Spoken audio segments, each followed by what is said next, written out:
Welcome back to Joe Stunner Boxing.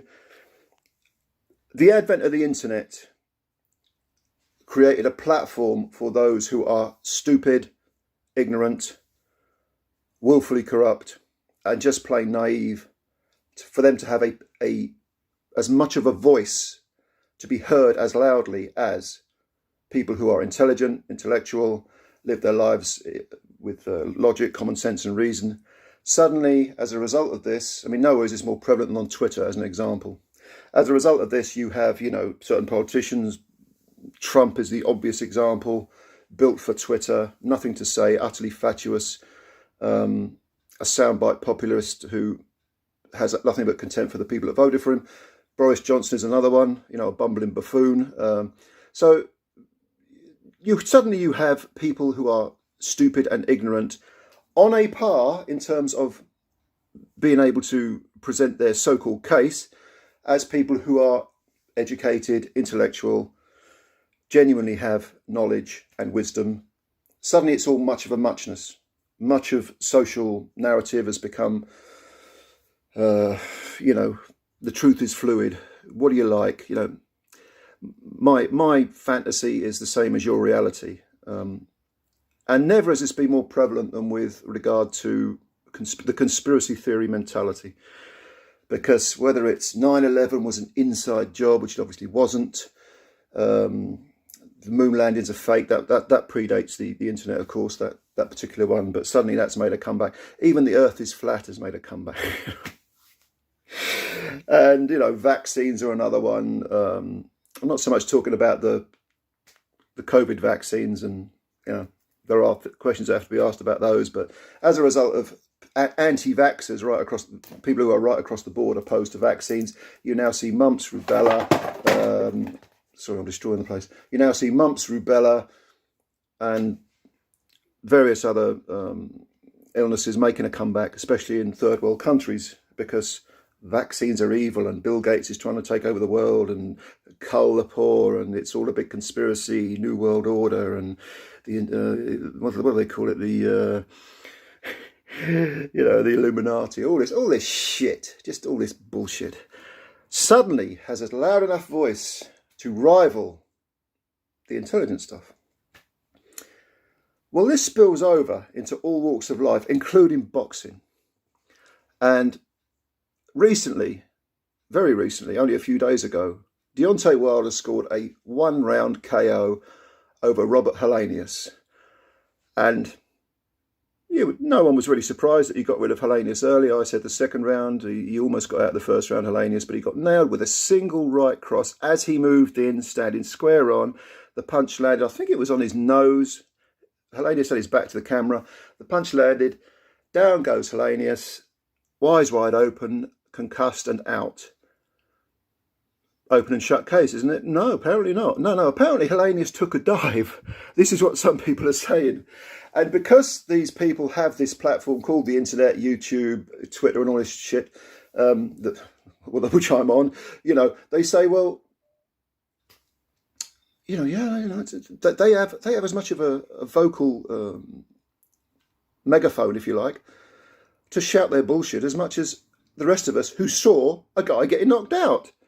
Suddenly, no, it looks suspicious to me. No, it was, I thought he took a dive. And where is the evidence for this? I mean, just as when you get people talking about conspiracy theories, so suddenly, for example, the 9/11 thing, well, I've done my research and I'm asking questions. Well, your research consists of watching a few YouTube videos, maybe doing a bit of Googling.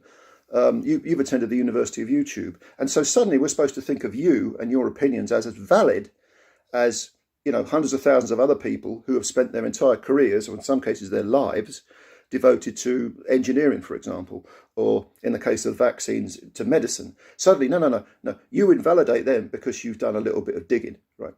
Quote unquote research. It's the same with boxing. People who have never been anywhere near a boxing ring, who've never laced on a pair of gloves, suddenly they're scratching their chins and furrowing their brows and thinking, well, I've just seen a guy get knocked flat by one of the biggest punchers in the world, if not one of the biggest heavyweight punchers of the lot. I've just seen a guy get flattened, absolutely flattened. just I've seen 2 planes live fly into a building, you know. But it looks suspicious to me, does it? Well, that might be because either you're staggeringly naive, utterly stupid, or just have some sort of mentality which anything that is slightly out of the ordinary must be some sort of preordained, pre-planned conspiracy. These people are an embarrassment. Wilder flattened Helenius, absolutely flattened him. Okay. It was there for all to see. And what are you saying? Are you saying that Helenius definitely took a dive? Are you saying that he was awake and could have gotten up, which I doubt? He was unblinking, staring up at the lights. His lights weren't reacting. His eyes weren't reacting to the lights which are above the ring, which they would do if he wasn't concussed, if he was awake. But no. It's a conspiracy. Look, I'm just sick of this type of bullshit mentality that exists in society, not just boxing. And of course, conspiracies do happen. They do exist. They do occur. But that's not to say that we, pull a load of shit out of our ass and pretend that it's got anything to do with the real world. Watergate was a real conspiracy. The burning of the Reichstag under the Nazis was a real conspiracy.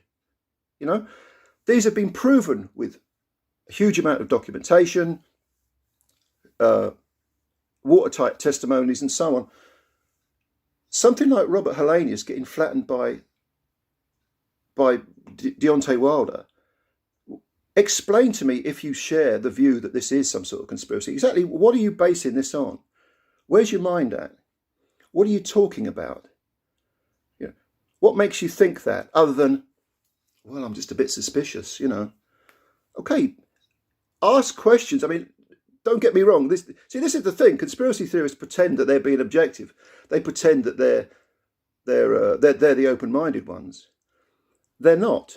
They're actually talking more about their own mentality than any subject that they're hanging their conspiratorial psyche on, any kind of hook. It's nonsensical to me.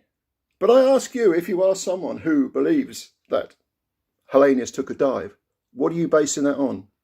What makes you suspicious? What are the clues? I'm not even asking for evidence. I'm asking for clues. Because I think you're whistling Dixie. I think you're talking crap. Okay, so that's just my thoughts.